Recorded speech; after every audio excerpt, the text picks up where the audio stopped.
HSV virus అంటే herpes simplex virus అంటే ఏంటి? ఇది ఎలా స్ప్రెడ్ అవుతుంది? ఇది ఎటువంటి లక్షణాలు తీసుకొస్తుంది? I'm doctor Sudha from Sudha hospital Hyderabad. So ఈ హెచ్ఎస్వి వైరస్ 2 టైప్స్ ఉంటాయండి. 1 అండ్ 2. 1 అయితేనేమో ఓరోఫారెంజియల్ లీజన్స్ అంటే నోట్లో, గొంతు లోపల అల్సరేషన్స్ వంటివి కాజ్ చేస్తుంది.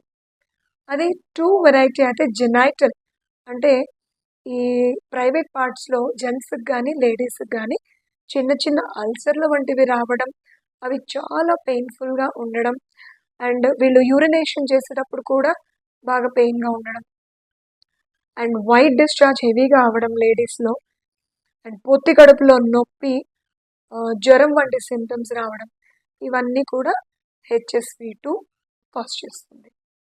అయితే ఇది నివారించడానికి ఎట్లా?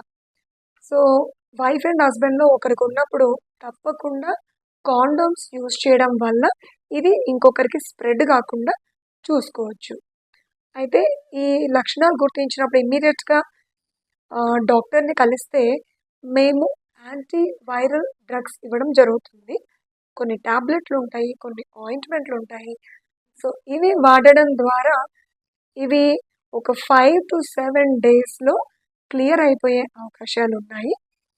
అండ్ దాంతో పాటు వచ్చిన సింప్టమ్స్ కూడా అంటే అల్సర్సే కాకుండా యూరిన్ పాస్ చేసేటప్పుడు పెయిన్ గానీ, కడుపులో నొప్పి గానీ ఇవన్నీ కూడా మెల్లిగా ఒక 1 వీక్‌లో ఇవన్నీ కూడా క్లియర్ అయిపోతాయి. అయితే ఇది వైఫ్ అండ్ హస్బెండ్‌లో ఒకరికి గనుక గుర్తిస్తే ఇది ఇంకొక పార్ట్నర్ కూడా తప్పకుండా ట్రీట్మెంట్ కోర్స్ మొత్తం వాడాలి. వాళ్ళకి లక్షణాలు ఉన్నా, లేకపోయినా సరే యూజ్ చేయాలన్నమాట. అయితే వీళ్ళు పేషెంట్లు ఈ అల్సర్స్ తోటి వచ్చినప్పుడు మేమిది హెచ్ఎస్వినే అని ఎలా గుర్తించొచ్చు? స్వాబ్ టెస్ట్ అని ఉంటుంది. అంటే ఆ అల్సర్స్ మీద మేము ఒక కాటన్ టిప్ ఉన్న స్వాబ్‌ని టచ్ చేసి దాన్ని ల్యాబ్‌కి పంపిస్తాం. సో ఈ టెస్ట్‌లలో మనకు తెలుస్తుంది. అండ్ ఆల్సో బ్లడ్ టెస్ట్‌లో కూడా సిరాలజీలో ఈ యాంటీబాడీస్ వీళ్ళ బాడీలో డెవలప్ అయ్యాయా చెక్ చేసి ఈ హెచ్ఎస్వి ఉందని గుర్తిస్తాము. మన నెక్స్ట్ వీడియోలో ప్రెగ్నెంట్ లేడీస్‌కి గనుక హెచ్ఎస్వి వస్తే ఏం చేయాలో తెలుసుకుందాం. Thank you.